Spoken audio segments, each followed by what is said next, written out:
see right now, without LeBron, Lakers are struggling. Let me tell you about a team I hate, all right? I know the Dallas Cowboys fan is here, so I had to make sure he knew how much I hate this team. I'm ready. I've often said that the people who run baseball, they try very hard to ruin it. I'm from Brooklyn. I don't have a problem saying it to his face. Oh, I'm from Brooklyn. Hey, get any.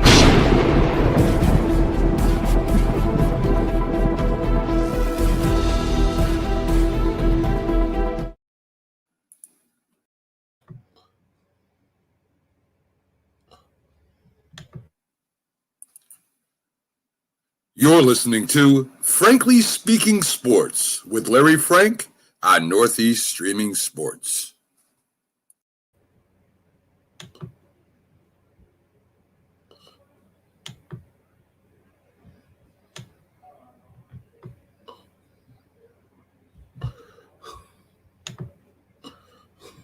Let me tell you something you already know. The world ain't all sunshine and rainbows. It's a very mean and nasty place, and I don't care how tough you are, it will beat you to your knees and keep you there permanently if you let it. You, me, or nobody is going to hit as hard as life. But it ain't about how hard you hit. It's about how hard you can get hit and keep moving forward. How much you can take and keep moving forward. That's how winning is done. Now, if you know what you're worth, now go out and get what you're worth. But you got to be willing to take the hits and not pointing fingers saying you ain't where you want to be because of him or her or anybody. Cowards do that, and that ain't you. After every night and every day, I realize we are all the same.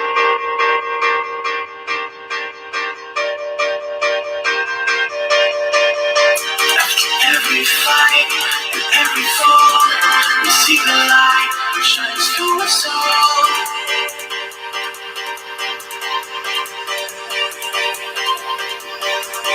We are all the same.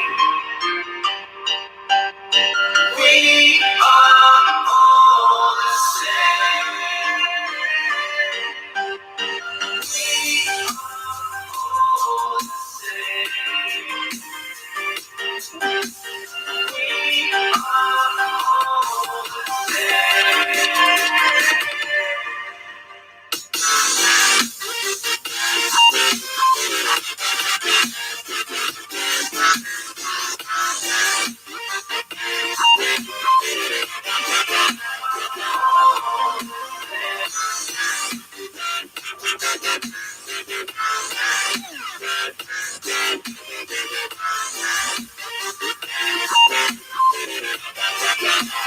All the same.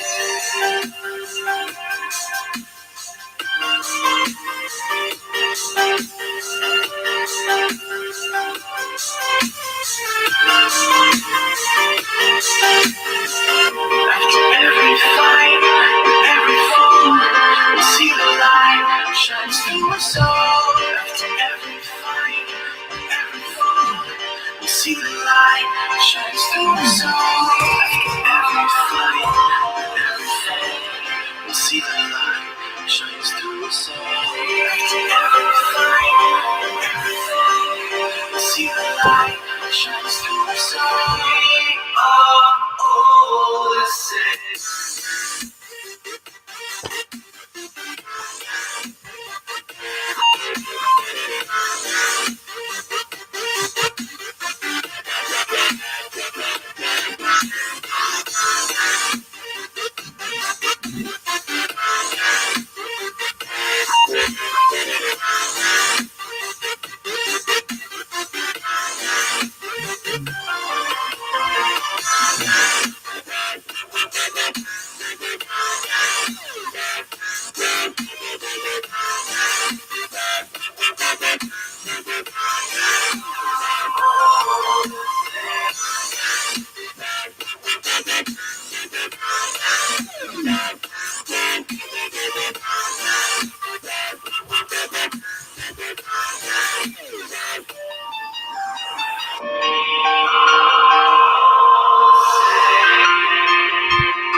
Good evening, ladies and gentlemen, and welcome to another episode of Frankly Speaking Sports. What an unbelievable college football show we have for you tonight. I know a lot of things going on in the sports world. Home run derby. It's the All-Star break week. You got the NBA finals. We got some college football talk.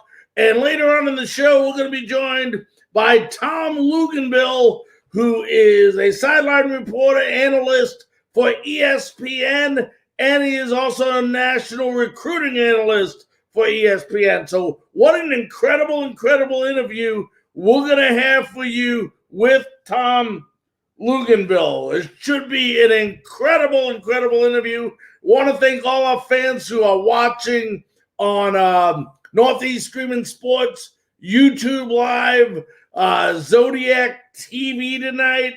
So very happy to have those folks on. We're taking many comments. If you want to leave comments, thing regarding college football, something you may want to know, something you may want to ask, please go ahead and do so. We are looking at about 20 minutes roughly until we have the great Tom Luginbill joining us. But I'll tell you what, college football, less than 2 months away, folks. Less than 2 months away. And for those of you who want to talk a little bit college football, you can go ahead and either leave a comment for us or call in at 813-922-9810. That's right, it's 813-922-9810. Go ahead, give us a call. We'll be more than happy to talk to you, more than happy to discuss some college football with you. But, what I want to do is go over, Sporting News comes out and CBS comes out and all these different, different systems and organizations and TV channels comes out with all these rankings before the preseason. We came out with some of them. I'm going to talk about the top 5 from the Sporting News tonight, their top 5, and a couple of other teams that I think may surprise. We're not going to go through every team. There are a couple of teams we will talk about. North Carolina Tar Heels tonight. We might talk about the University of South Florida Bulls because there are people asking us those questions on this channel. Want to welcome Tommy live from Temple Terrace, Florida. We know he's a USF Bulls fan. We'll get into them a little bit, but when you look at the Sporting News, and first of all, for all you folks watching on a different platform, if you can go ahead and share this to your timeline, go ahead, share it to your timeline. What an unbelievable start to the college football season we're going to give you tonight before everybody else does. Get you a little bit fired up for the season that begins, like I said, in pretty much a month and a half. So lots and lots of good things happening. Call in if you'd like at 813-922-9810. No matter what platform you're on, that is the number. But when you go ahead and you look at some of these polls, a lot of people are picking Alabama, to go ahead and win it again, to be ranked number 1, win the national championship. And one of the things you got to worry about Alabama is basically, they are reloading. And I think people forget that they're a reloading team. They lost 6 people in the first round of the NFL draft. So they are definitely looking to rebuild that program after losing those 6. Bryce Young will take over as quarterback. Of course, he has the running backs in Troy Sanders and Jake McClellan, and then that wide receiver core of Methie and Slade Bolden, is definitely going to be a hard team to beat. And, Alabama be tested right away. They're going to play a team that's ranked in, like 18th or 19th in the country. No easy game versus University of Miami Hurricanes. So that should be a good test for Alabama. Number 2 on the Sporting News' list was Clemson. Now, remember, Clemson lost Trevor Lawrence. So that means the guy whose name I could never pronounce, when they got him, GJ, I believe is pronounced Ulagalili, is their future at quarterback. I know his first name's GJ. So, they got Lennox Dixon now at tailback, and then they got a great receiving call. But Clemson is going to be tested early. Clemson did not come out and play a no-name. Their first game of the season is going to be versus Georgia, and I believe that's right here in Charlotte, North Carolina. So that's going to be an unbelievable game because Georgia's going to be another good team, which we'll get into a little bit later, who is definitely going to fight for the SEC title and give Alabama a run for their money. But they start off with Clemson, and, the way college football is designed with this playoff system that we have in place, and we'll talk more about that with Tom Luginbill when he comes on, is it doesn't give you an opportunity to lose a game during the season. Maybe one if you're lucky, but other than that, your season is gone, finished, kaput as far as it goes with the national championship. Ohio State is ranked third in the preseason poll, but that's the team right there that's favored to win and will win, I believe, the Big Ten championship. Justin Fields is gone. And don't automatically think, Ohio State fans, that C.J. Stroud is going to be the guy that takes over. There's going to be a battle there between three different quarterbacks, I believe. But I believe C.J. Stroud is the, front runner when it comes to the quarterback position for Ohio State. This is a team, and you got to give credit, that could really, really break some records offensively if their quarterback situation can get solved. And C.J. Stroud is the guy because they have more depth at that wide receiver position than any other team in college football. By far, they have that, and that should help them out a lot. And they got this strong defense led by two All-American candidates, Zach Harrison and cornerback Sevin Banks. So, this is a team that, once again, has a tough schedule, too. They're going to play Oregon. They're going to play Penn State at home. So, Ohio State is going to have to be on their top game. But I honestly think, and remember, this is not my predictions in the poll. I'm just giving the Sporting News top 5 here. But I think Ohio State could possibly be a better team than Alabama and Clemson. That's my honest opinion. But I honestly think the number 4 ranked team in the Sporting News could win the national championship this year, and that's Oklahoma. I mean, what a team Lincoln Riley has. They played well last year. They're led by Heisman Trophy candidate Spencer Rattler. The big question on this team is going to be their defense. How does their defense hold up against some of these other big-time schools? And we will see how they pan out. And then number 5 is Georgia. I mean, my goodness gracious, this top 5 is stacked. And, I know it's before the season started. I know it's hard to predict who's going to be good. I don't see Alabama and Clemson being as good as people think they are. Now, don't get me wrong. I don't see those guys falling out of the top 20 or anything, but those could be 2 teams that are ranked 9th and 10th in the country by the time this season is all over. That's just, once again, my opinion. Georgia, JT Daniels, pretty much solidified that offense last year under Kirby Smart. They have a good enough defense, Georgia, to carry them throughout the season. Although their offense is a little skeptical, you want to know how they did. Can Daniels do what he did last year? I think this defense is good enough to be one of the top defenses in college football. Now, a team that was ranked sixth, and I said I was only going to talk about the top five, but I want to talk about a couple of other teams before we get to Tom Luginbill.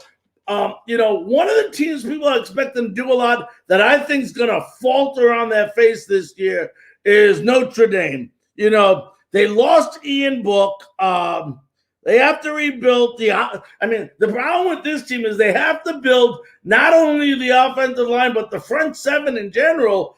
And when you have to build both sides of the football, it's not a great formula for success. Can they be competitive? Maybe, but I don't see them. I don't know if they finish in the top 20 this year, Notre Dame. Now, as far as Florida goes, Florida's another team that lost a lot of key players. We talked about Alabama losing 6 players in the first round, but how about Florida? Emory Jones is going to be the man now. Kyle Trask is gone. Went to the Buccaneers. We know Kadarius Toney is gone. We know Kyle Pitts is gone. So that's a big part of their offense is already gone from last year. But, don't count out Dan Mullen. Dan Mullen, as you know, has been able to be a guru when it comes to producing quarterbacks. I mean, we've seen what he did at Mississippi State. You see what he did with Kyle Trask, a guy that didn't even start in high school and made him, a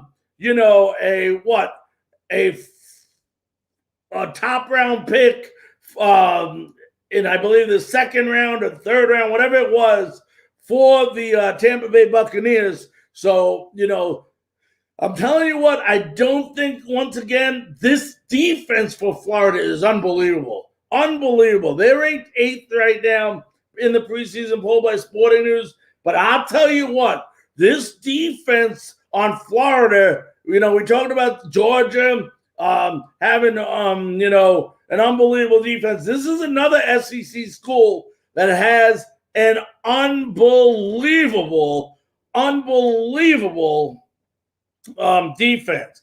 And then 2 other schools we're going to talk about. A lot of people have asked me about the North Carolina Tar Heels, who finished, I believe it was 11th last year.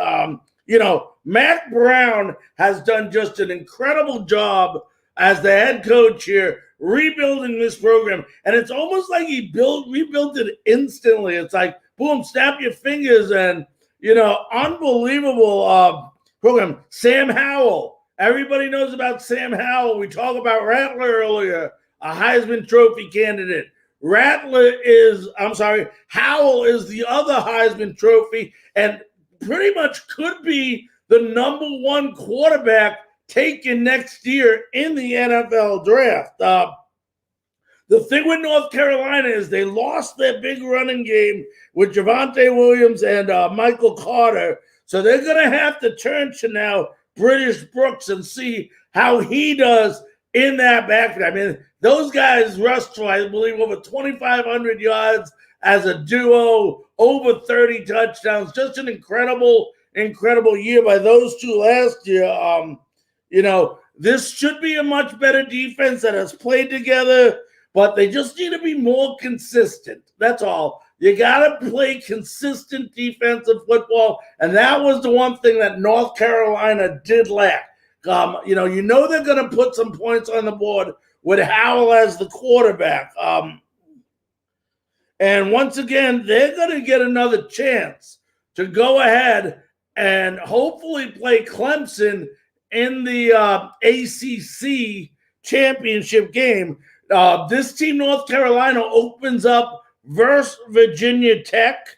So, Virginia Tech is a pretty good school as well. It will be a good first test for North Carolina. But a lot of people ask me around the Charlotte area, what do you think of North Carolina Tar Heels?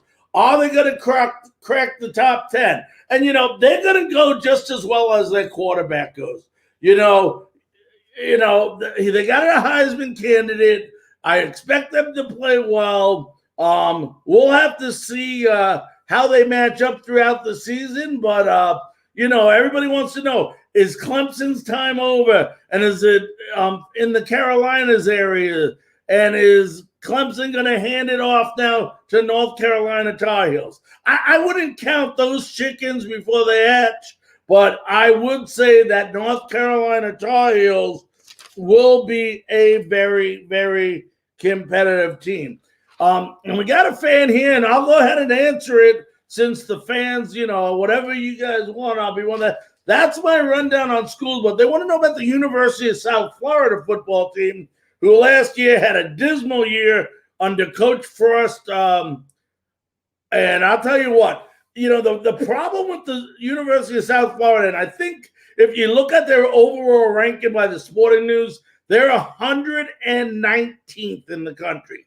Deservingly so, I must say. This is not a very good team. And this is a team that last year had a coaching staff that could not make decisions. They couldn't decide who the quarterback was the entire year. And if as a head coach, you can't make defined decisions, it's going to cost you, and you start losing some of that belief of your team. Now, Caden, the guy from, and it's slipping my tongue here, Caden McNowan, or however you pronounce his name, is back this year, and he should be a front runner for that position. They got another young guy named Beatty in the backfield who can run. So offensively running the ball, the problem last year is they couldn't throw the ball because they kept changing the quarterback. No consistency in the quarterback position. As far as the defense goes, the defense did show glimpses of success at times, and then they look very bad at times too. But, I think, and they got to stop using excuses. All I hear University of South Florida fans in the AAC say is, well, we didn't have spring practice. We didn't have this. We didn't have that. Nobody did.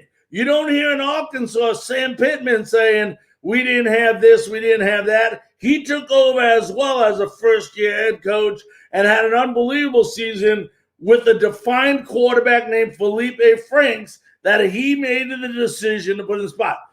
Okay, the coaching staff of USF is going to have to make precise, accurate decisions when it comes to personnel instead of waiting the whole season and not making any. I would say, if you ask me, USF should win 2 to 3 games this year at the minimum. I would love to say more, but unless they get some things handled down there and go ahead, then by far they're not a powerhouse of any kind right now, and I don't even plan on them being a powerhouse in the AAC. It's just not there yet. They still got too much work to do in Tampa, Florida. Well, ladies and gentlemen, I told you we were going to have Tom Luginbill, the ESPN college football sideline analyst, and also the national recruiting analyst for ESPN. And yes, we are going to. So what I'm going to do now is we're going to take a quick station break to allow our stations to identify themselves. And when we come back, we will be live with Tom Luginbill.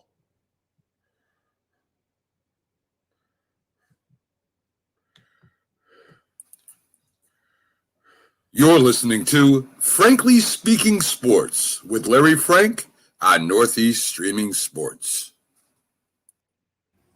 Welcome back to Frankly Speaking Sports. It is my great honor, thrill, and pleasure to have with us right now ESPN sideline analyst and recruiting analyst Tom Luginbill. Tom, how you doing today, buddy? I'm good, Larry. Thanks for having me. I appreciate it.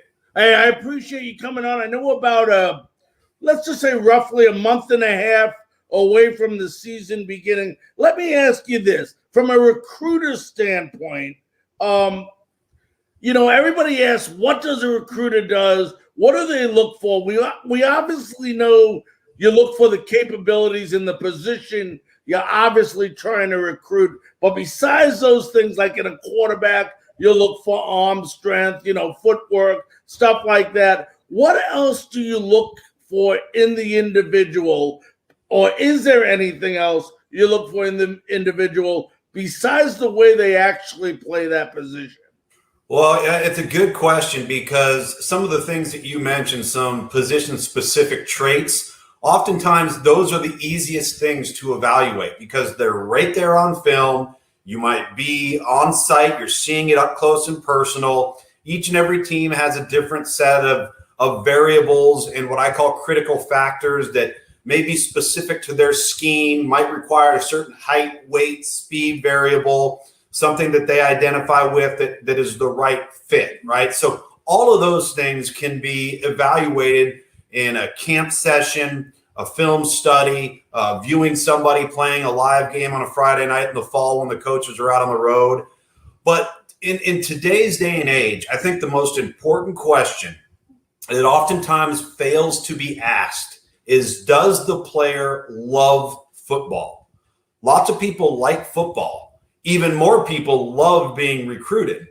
But does the player love football? Could this player live without being able to play the game of football? Because that's going to reflect a level of importance that impacts work ethic, character development, mental toughness, effort, all of these sorts of things. So you're trying to identify some intangible traits, whether it's aptitude, you talk about the quarterback position, the ability to process, body language, poise, how does he handle himself when things don't go his way? That's one of the reasons, too, that it can be so important for universities to get kids on their campus in the summertime and have them attend their camp, because you want to identify how a kid handles being coached hard. Can he handle being coached hard? Does he go in the tank? Does he respond? Does he have a competitive temperament? Does he pout? How does he interact with his peers? So there are so many different things that college coaches and guys on the road that are recruiting are looking for. And they're going to ask the 8th grade principal. They're going to ask the janitor. They're going to ask the athletic trainer, the strength coach. They're going to go to a variety of people, mostly people that don't have a horse in the race, to try to uncover as many red flags as they possibly can when they're trying to build their roster. Because the goal isn't just to collect talent. The goal is to build a football team. Right. Now, Tom, you've coached, you played. I mean, when you look at different aspects of the game, you've really been through almost all of it from each specific type of covering it as a, reporter and so on. Let me ask you, right now in college football, and we'll get to some of the new rules and stuff, but when you look at the game right now, basically a team loses one game and they're out of the playoff hunt. I mean, I don't know any other sport where we can actually say you lose one game and your season is pretty much over from a championship attempt, at least. I mean, do you think that college football needs to do something so that maybe increase the number of games in the playoff format from 4 to 8 to 12, whatever that right number may be, where some of these teams, not just the Power Fives, you get the Power Fives, you lose one game, you're out, but maybe a team like UCF in the past, or one of those teams that have had one loss or no loss and become an outlawed bid, to play in the tournament, and we see what happens. I used to be a staunch supporter of just the 14 playoff the way it is, because I think it really accentuates excellence. I think it puts fans on pins and needles with each and every weekend. For the point you just made, you could lose one game and be out. I do think that when you lose that game and who you lose it to does play a role in the minds of the committee. So different parts of the season could play an impact, or could have an impact on, whether or not you play for a national championship. I mean, you look at 2014, Virginia Tech, which was a very average team, beat Ohio State that first week. And then all of a sudden at the end of the year, Ohio State's rolling. They end up winning the national championship. You look at Alabama plays Georgia in the SEC championship game. Georgia loses, but they're ranked so high, and everybody on the committee still thinks they're a top 4 team. We now have a rematch between Alabama and Georgia in the national title game. So it can happen. And I know with the proposed legislation to potentially expand to 12 teams, there's a couple of things that I question, not that I necessarily take issue with, and I think it's a fair question. Are we trading excellence for access and inclusion? Are we, and initially I thought, absolutely we are. This is ridiculous. But then I kind of took a step back and let a week or so go by and was asked on a lot of platforms about this. And I started to realize, you know what? We're still going to get the excellence. It's still going to come. You just might get it in the last, 2 games, which essentially is what we have right now, which would be the final 4 teams. I like the idea of top 4 teams getting a bye and those next 4 hosting a home game. I don't like the idea of a team that earned a bye doesn't get a chance to have a home game. I think that's going to have to be tweaked. And I think if this thing comes to fruition, it will be tweaked. And then as I started to really look at it, and everybody was looking at, let's just say, Jack Swarbrick, the athletic director at Notre Dame, who's a part of this working committee that's put forth this proposal. Well, if you're Notre Dame, you're not in a conference, so you're never guaranteed to have a bye. So everybody's been kind of critical of Jack Swarbrick, and I looked at it the exact opposite way.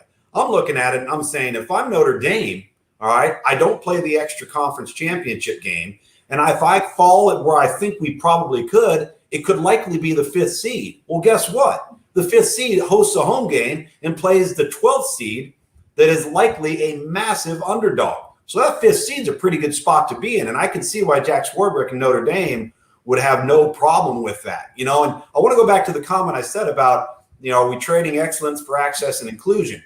This all comes down to really the fans wanting to feel like their team legitimately has a shot midway through the season, the latter part of the season. But are there really truly another 8 teams that are actually good enough to win the championship, the national championship? My answer to that question is an emphatic no. There's not. And it's hard to have Cinderellas in major college football. It is a collision, contact, violent sport that requires unbelievable depth, and you're going to have to get lucky, and you're going to have to find a way to crawl to the top. And guess which teams do?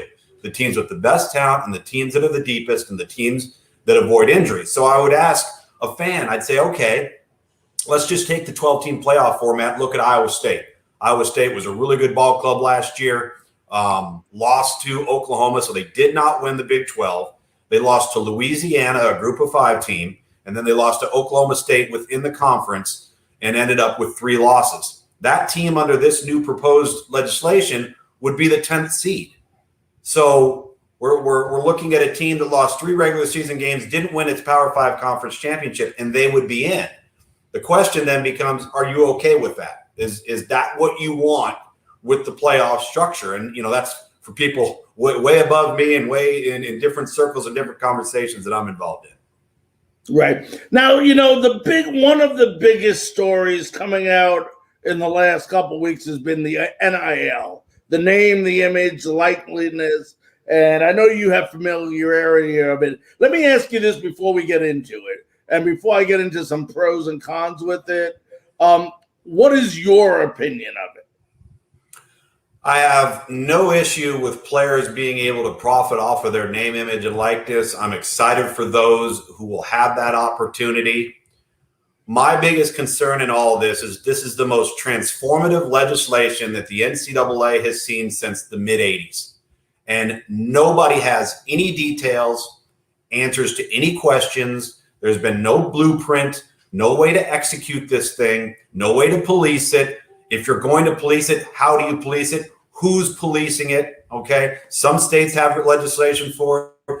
Some states don't have legislation for it. There is a can of worms here that is so large and so difficult to unpack, yet we just enacted this and said, okay, let's just go. Let's just let it be, the wild, wild west. We didn't address taxes. We didn't address financial investment implications. We didn't look at how the transfer portal could be affected. There's such a variety of things. I've laid awake at night listening. Okay, what else could go wrong with this? What could be a problem here? Could this be a problem? Could that be a problem? And I feel like a lot of that stuff should have been done before we just threw it out there. That's my initial thought on it. I think that the market will eventually set itself. It just might take a couple of years for some programs and endorsers and businesses to make bad investments, all right, for some players on the player side to not perform. So now all of a sudden their value goes down. We don't know those answers yet. And until we do, we don't know what the market's truly going to look like. Well, let's look at this I want to look at it from a couple different views. Let's look at it first. I want to ask him, does this help the bigger schools? And I'm talking Power Fives, or could it possibly, I'm going to switch it around and say from a depth perception that some of these bigger schools may have had because of the name of their school, could some of these athletes who may have been good depth players on an Alabama or Clemson but not get as much notoriety as some of the other players, pick to go to some lesser schools that aren't necessarily Power Fives so that they could actually, now it becomes a money game rather than which school am I better at going to right now from a big name school? I think that impact could happen once the kid arrives on campus and he realizes that he's a role player, he's a depth player, he's a sub-package player, and he's never going to be a marquee guy, and then all of a sudden it leads to transfer portal issues. I've been asked this question so many times about the impact of NIL as it relates to the elite player, the top 1%, the top 5% of guys coming out of high school going into the collegiate ranks. That's not changing. The bottom line is the best players are going to go to the best programs. Why are the programs that are the best right now the best? Because they have more resources and they have more investment in the sport of football as a university, as an institution, as a community than the others do. And so when you have that, now you also have more resources to invest and create opportunities in NIL. So the best players recruit. Here's what recruiting is going to become. Recruiting isn't just going to be about, do we have a better facility than them? Do you have a better relationship with me than you do with that coach? Recruiting is now going to be about who puts together the best blueprint in the recruiting process for how our institution can make you money over any one of those other institutions. So, for example, you mentioned Alabama. Alabama got way ahead of this thing. Alabama has actually created their own NIL department in-house, no different than compliance, no different than sports information, any of that is solely devoted to navigating this space, okay?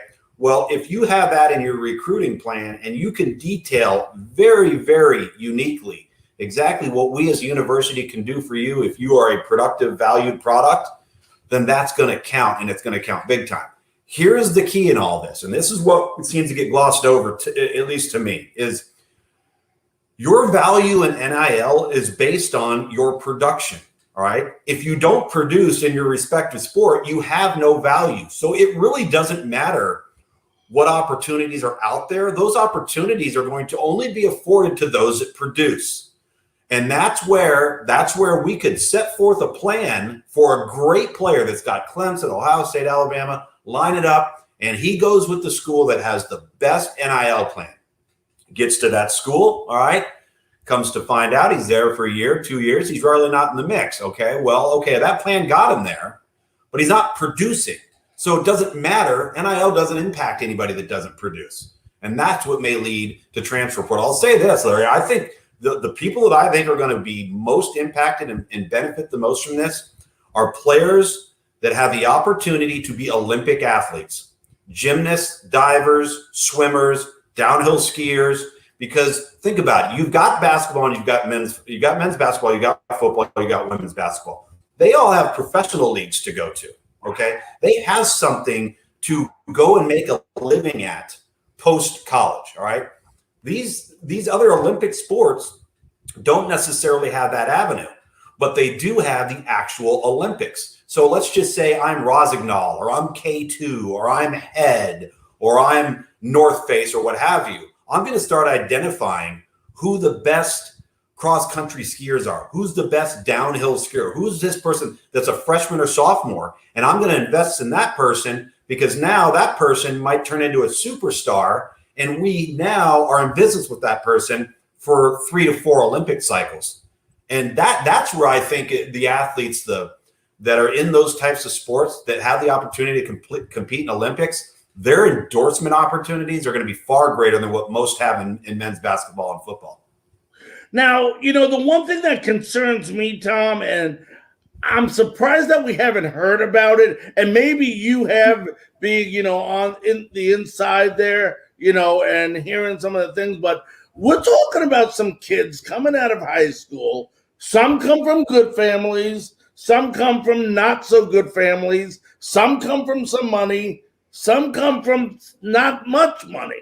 Is there anybody out there that has even put the thought in people's head that these people, it's going to be the first time they've ever come into some money, and some might be a pretty good sum of money on to teach them how to handle themselves from a financial standpoint, what to do with the money, not to get, and you and I both know, we've seen professional athletes, the Dwight Goodens, the Darryl Strawberries, just to name a couple of baseball players that have gone into the money and they got around their own crowd. Everybody was their friend and they got into trouble. Have they thought about doing, some of these classes, whether they're in the end of your high school level, if you're an athlete, or the beginning of your college career, where you can teach people, about finances and what to do with the money, how to hold on to the money, don't use it till you're out of college, maybe put it into some investments. I mean, I'm not a stockbroker here or, a financial advisor, but, they're going to be coming into money and it's the first time they've ever touched this amount of money. What do they do with it?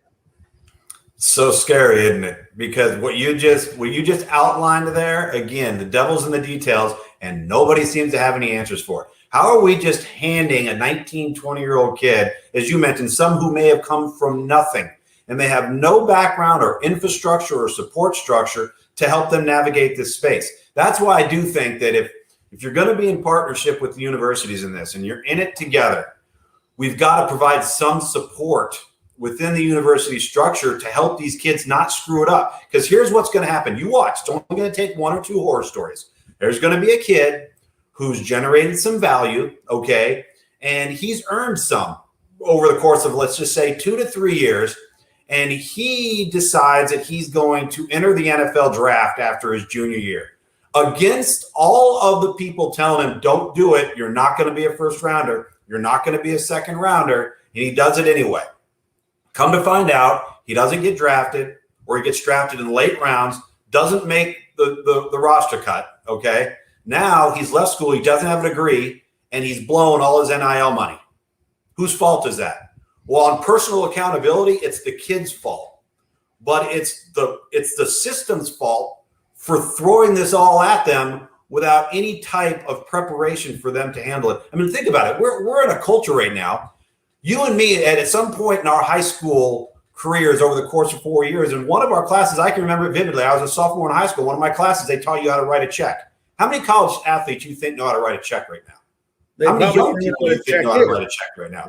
We're not living in that world. I mean, just taxes, tax advisement. Like if I'm a parent of one of these kids, all right, I am going to be heavily invested in ensuring that my son or daughter gets out of this college experience, more than likely will not have a professional career, which most don't. And I want them to already have a IRA already started up. I want them to have their car paid off. I want them to be having a fresh start with the money they made during NIL to help give them a better life. To your point, we have so many student athletes that aren't going to have this type of direction. They're going to have hanger-oners. There's going to have runners, third parties all around them. They're all tugging at their coattails. And guess what's going to happen? They're going to make poor decisions. They're 20-year-old kids, 19-year-old kids that all of a sudden have this money, all right? And then what you also got to be worried about is that the kid starts to be more about his own individual endorsements than he is about the actual football team and doing what he's supposed to do to hold up his end of the bargain, which is what gave him value in the first place. Now, Tom, you're a coach. You've been a coach. Mm-hmm. I'm not a big fan of the one and done. I never have been because I feel that it takes some of the discipline out of coaches disciplining kids because they just say screw you to the coach and they go somewhere else. So I'm not a big fan of it, but how does the NIL impact the one and done? I mean, if a kid is making money, I would think he's pretty foolish to go to another school, or is the saying, well, if you make it here, you can make it there as well? Well, that's a good question because it really applies to basketball, right? And so in basketball, you have so many different opportunities. You can play in Europe, you can go overseas. You could probably make as much.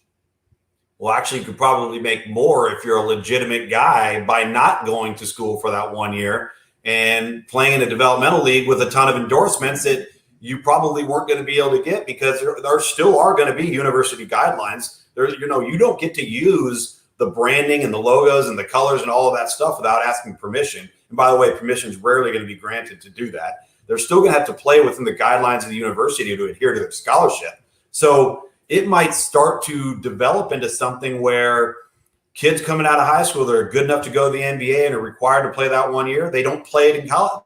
They go play it somewhere else. Now, we know, and you mentioned earlier about recruiting and how it changes the game a little bit, but for a high school kid who's deciding, where do I go to school now? I mean, is the way that, the high schoolers are perceived now going to be completely different than it was in the past? I think that they all we can't pretend that the kids are naive. They see dollar signs right now, right, wrong, or indifferent, and they all think they're going to be a future first-round draft choice. They haven't looked at the numbers. They don't realize that 0.5% will actually make an opening day NFL roster. Oh, and by the way, you got to play at least 3 years of college football and earn the right to be in that 0.5%. And these are 16, 17-year-old kids that are now seeing a new era of what can you do for me, more so than where is the best fit for me. And I think that can be dangerous. And again, to your point, depending on what type of support structure, what type of home environment you come from, are you prepared and do you have the help to navigate that? There's already so many things thrown at kids in recruiting as it is right now, but now you're going to be talking about putting together financial packages to try and sway a kid from another kid. The kid controls all of the market during the recruiting process, right? So what's he innately going to do? It's human nature. He's going to, whether he should or not. It used to be, when I say it used to be, it's been this way for several years, but you generate a relationship with a coach, and that relationship would carry a lot of weight in whether or not you decided to sign with a school. Now you're going to see this overtake that. I really believe that. It's an unfortunate. Now it won't for some who have a good support group that say, hey, take a step back and think about this. Let's look at this area here too. And let's take a look at these 2 or 3 things here. But for a player or a prospect that maybe doesn't have that, their human nature, they're going to gravitate towards what they think is a bigger, better deal. And so I think that could be pretty scary as we embark on this. And again, we don't know the ramifications. This thing's going to have a ton of unintended consequences and a ton of unintended ramifications. I mean, I think it could also have some benefits, though. Here's one for you. If you're going to go into business with somebody, guess what you're going to do? You're going to sign a contract. And when we all sign contracts, guess what's going to be in there? A morality clause. Now, all of a sudden, are you going to curb your behavior away from the building? Are you going to think twice about getting in a bar fight? Are you going to think twice about getting behind the wheel after being intoxicated? I don't know. I hope so. I hope that's an unintended benefit of all of this. But that's also coming too. You're going to have to start understanding contracts and what's required of them, what they are and are not allowed to do. I think that's another myth in all of this is, now that this has happened, everybody thinks that the players are in total control and they are going to get everything that they want and nobody else gets anything that they want. It couldn't be anything further from the truth because you still have to adhere to your scholarship. And every university out there has already publicized their guidelines, and you've got to ask permission for an awful lot of things under these guidelines, which leads me down another path. How about this one? What happens when, let's just say, a very attractive gymnast wants to do a deal with Maxim magazine, all right, goes to the university to use a logo or a color or a uniform. University says, no, we don't want our university being affiliated with that outlet. It's going to take one athlete to hire a lawyer, and file a First Amendment class action lawsuit, and away we go. It's coming. Somebody's doing it. It's just a matter of time. Tom, before I get into some quick football questions on the upcoming year and then let you go, I want to ask you something that I never fully understand. I understand bits and pieces of it, but why doesn't the NCAA governing body have one set of rules for every university rather than this conference does something this way, this conference does something another way, or like you said, this university has this guidelines and this university has nothing, different guidelines. Why can't we get on the same page like sports in general and have the same guidelines? Well, each and every institution, whether it's state mandated or university mandated, is going to have their own set of guidelines. The NCAA's enforcement only comes in a blanket set of rules and legislation that applies to all.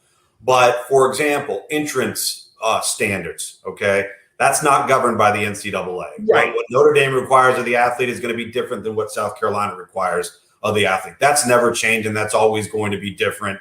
But the overall legislation and policing of rules, infractions, all of those sorts of things, they are all playing by the same rules. Now, here's what really the core of what you're getting at is rarely are the penalties for breaking of said rules the same. And I think that's where a lot of people have a problem with the NCAA is there's very, very little consistency with levying penalties against an institution in a case that might be similar to another institution, and all of a sudden the penalties were totally different. I don't know what the answer to that is. I don't know what the fix to that is. I do think that the NCAA is going to cease to exist here shortly because of what's taken place with NIL and the athlete being treated as an employee if they are or are they not. And, we're still going down that path, and time will tell. But this has changed everything for college athletics forever, and we'll see the impact, the lasting impact it has on the longevity of the NCAA. About a month and a half from now, we start college football back up. Is Alabama with they basically reloading after last year, and are Alabama and Clemson still safe to say that they're the teams to beat? I think Alabama, Clemson, you've got to add Oklahoma into that mix, and not just because of who they've got back on offense with Spencer Rattler and the dynamic playmakers, but for the first time under Lincoln Riley, they actually have a competitive defense. They can actually play defense, good enough defense to win a college football playoff game, whereas in the past, they'd get blown out in the semifinal or they'd lose because they couldn't compete up front with the likes of an Alabama or a Clemson or Georgia. And that's where they've really closed the gap is in their recruiting efforts and their coaching efforts is they've improved significantly on defense. I think the storyline of college football this year, and you mentioned it with the two teams in Alabama and Clemson, is the loss of significant quarterback play with blue blood programs. So you've got Trevor Lawrence at Clemson, got Mac Jones at Alabama, Justin Fields at Ohio State, Kellen Mond at Texas A&M. I mean, that's what, 4 or 5 guys right there, all on rosters that people perceive to be college football playoff caliber teams. So the question then becomes, whose next man up actually ends up delivering? Is it Bryce Young at Alabama? Is it DJ Uiagalelei at Clemson? Is it going to be Haynes King at Texas A&M or Zach Calzada? I mean, you look at Ohio State, unbelievably talented roster. They've got 3 guys competing to be the starting quarterback, and not one of them has attempted a pass in a college game. So that's the question of the offseason. Which team comes up with a quarterback answer, all right, that kind of takes them to the next level? Looking maybe out of the top 10, if there's one team that you say could surprise people, a sleeper that people may not be really looking at, anybody on the radar? I think that Wisconsin's got a chance to be a really, really good football team. I think they'll win the Big Ten East. I think they'll end up being a top 10 football team, probably a quarter of the way or half of the way through the season. They're probably going to be preseason ranked anywhere from 10, 11, 12, 13. But in my mind, I think they've got an opportunity to be really, really good.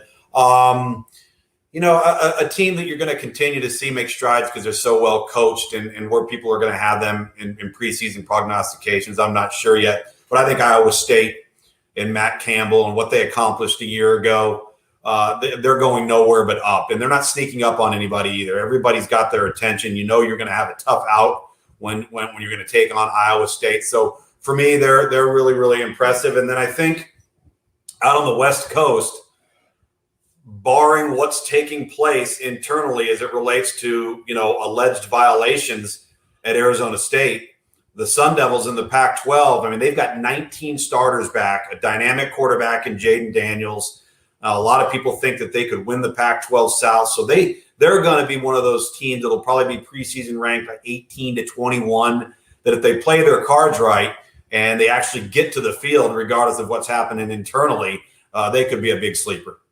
Two teams I want to ask you about real quickly. The Gators and Dan Mullen. They lost Kyle Trask, obviously, to the Buccaneers. They lost Pitts. They got drafted by Atlanta. Can Emory Jones be the savior there in Gatorland? Well, I'll tell you, I think, a lot of people are knocking Florida, and I think it's a little too harshly at this point. The one thing that we've got to acknowledge about Dan Mullen coached teams is they are really, really well coached.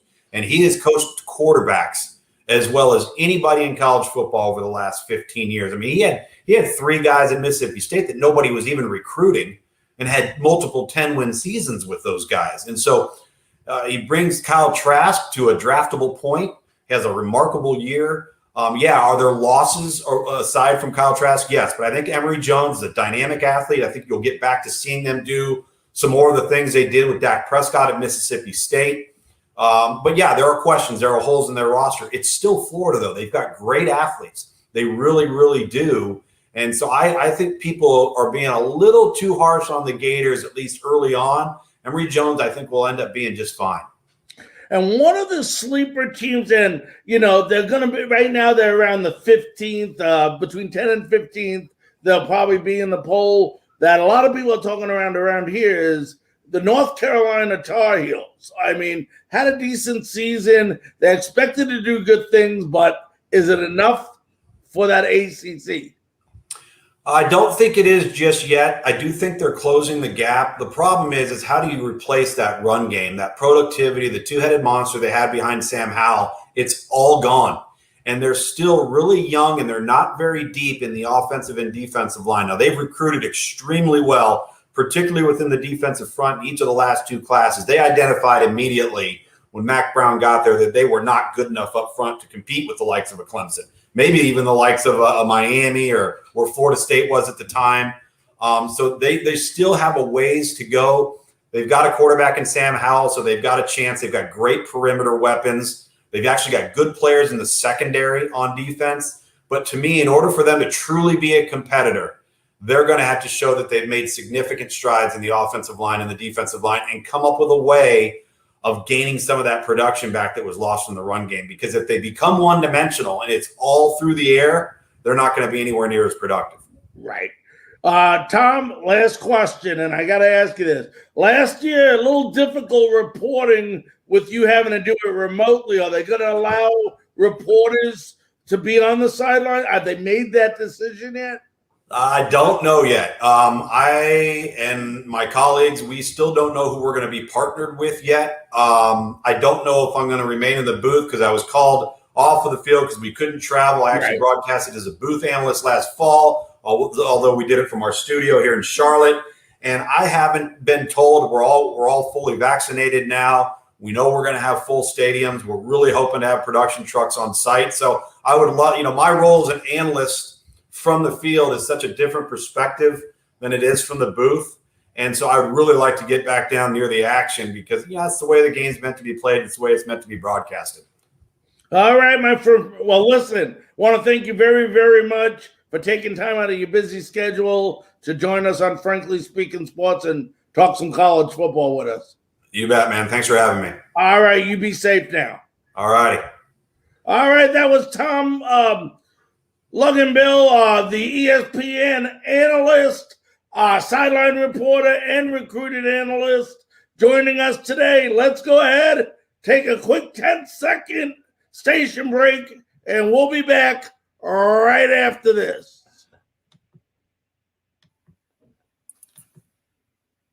You're listening to Frankly Speaking Sports with Larry Frank on Northeast Streaming Sports. Welcome back to Frankly Speaking Sports. What a great conversation with Tom. We continue to try to get great resources on, and hopefully all of you enjoyed that. Saw a lot of comments. Want to thank Chris and Jesse. I saw you guys leaving some comments there. And remember, if you listen to Tom and you listen to what I said, we're not against college athletes making money. We're against college athletes not being educated on what to do and how to handle the money once they get it. We don't want to lead them to failure. You want to lead them to success. And unless the NCAA goes ahead and implements some programs instead of these silly courses like geometry and things like that we don't use on a daily basis, then there's going to be trouble. And that's what we're saying. We can educate kids more at a younger age in high school when we're teaching them things that they don't use every day, and start teaching them something that will help them in the everyday world. So that's the point. When you listen to Tom, you listen to myself, you listen to other people. No one's against them making money, okay? It's just how are they going to be taught to handle it? Ladies and gentlemen, what a great show we had tonight. Hope you enjoyed it. For those of you that got to see the interview with Tom, please go ahead, share it to your friends. I thought it was an unbelievable interview.